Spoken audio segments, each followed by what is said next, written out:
Assalamualaikum warahmatullahi wabarakatuh. Perkenalkan, nama saya Maya Aulainaya dari kelas 11 PPLG 1. Di sini saya akan menjelaskan mengenai sekuensi diagram, package diagram, dan deployment diagram. Sekuensi diagram yaitu pemodelan dinamis dari interaksi antara objek-objek yang ada di dalam sistem. Berikut simbol-simbol sekuensi diagram. Yang pertama, entity class. Yang kedua, boundary class. Yang ketiga, control class. Yang keempat, recursive. Yang kelima, activation. Yang keenam, leaf line. Langkah-langkah sekuensi diagram atau langkah-langkah membuat sekuensi diagram. Yang pertama, identifikasi skenario atau kasus penggunaan. Use case. Pilih satu skenario spesifik yang ingin dijelaskan alur interaksinya, seperti login atau pemesanan tiket. Tentukan aktor dan objek sistem. Aktor adalah entitas eksternal yang berinteraksi dalam sistem, misalnya pengguna, sedangkan objek sistem adalah bagian-bagian dari sistem itu sendiri, misalnya sistem autentikasi, database, dan sebagainya. Selanjutnya, susun aktor dan objek secara horizontal. Letakkan aktor dan objek dari kiri ke kanan, masing-masing dengan garis vertikal atau left line. Tentukan urutan pesan atau interaksi. Gambar panah dari atas ke bawah untuk menunjukkan pesan interaksi.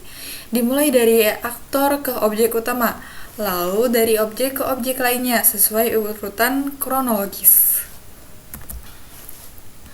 Selanjutnya, gunakan notasi sesuai. Yang pertama, panah solid untuk pesan sinkron, misalnya metode call. Yang kedua, panah putus-putus untuk pesan balasar atau return. Yang ketiga, kotak di atas leaf line menunjukkan activation atau waktu objek aktif. Selanjutnya, tambahkan kendali alur jika perlu, misalnya loop atau pengulangan, alt, kondisional atau percabangan, opsional, dan sebagainya. Selanjutnya, review dan perbaiki. Pastikan diagram mudah dipahami dan sesuai dengan skenario nyata.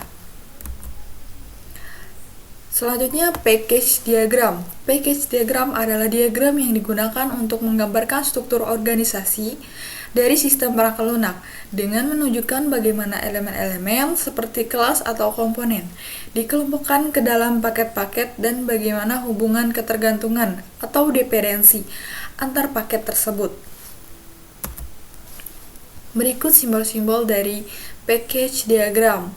Yang pertama itu package merupakan sebuah bungkusan dari satu atau lebih node. Yang kedua node. Yang ketiga, ketergantungan atau dependensi, ketergantungan antar node arah panah mengarah pada node yang dipakai. Selanjutnya, link, relasi antar node. Ini adalah salah satu contoh studi kasus package diagram. Selanjutnya, deployment diagram. Deployment diagram adalah salah satu jenis diagram dalam Unified Modeling Language atau UML yang digunakan untuk memodelkan aspek fisik dari sebuah sistem, terutama bagaimana komponen perangkat lunak atau software dijalankan pada perangkat keras, yaitu hardware.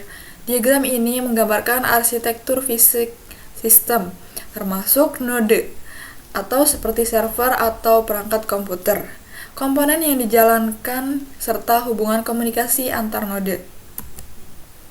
Berikut komponen deployment diagram. Yang pertama, node, representasi fisik dari perangkat kelas atau server, misalnya web server, database server, mobile device.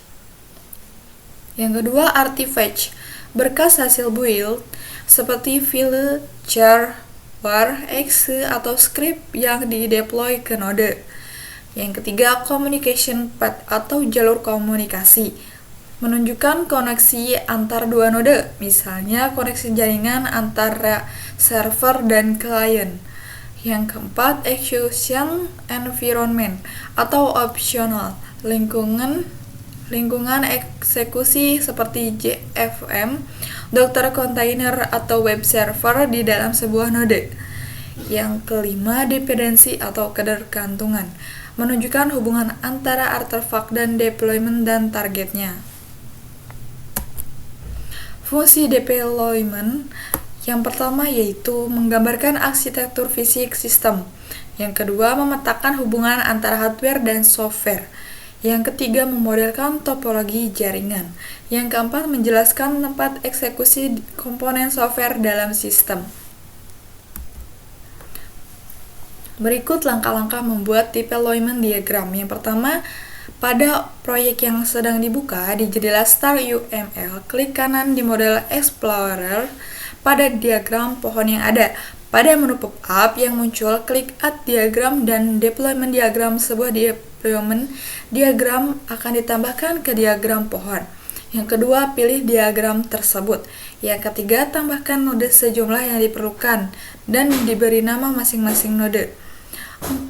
Buatlah hubungan antara node sesuai dengan yang ditunjukkan oleh gambar 4.10. Yang kelima, simpan pekerjaan yang sudah dilakukan. Berikut contoh deployment diagram yang telah dibuat seperti langkah-langkah barusan. Terima kasih. Wassalamualaikum warahmatullahi wabarakatuh.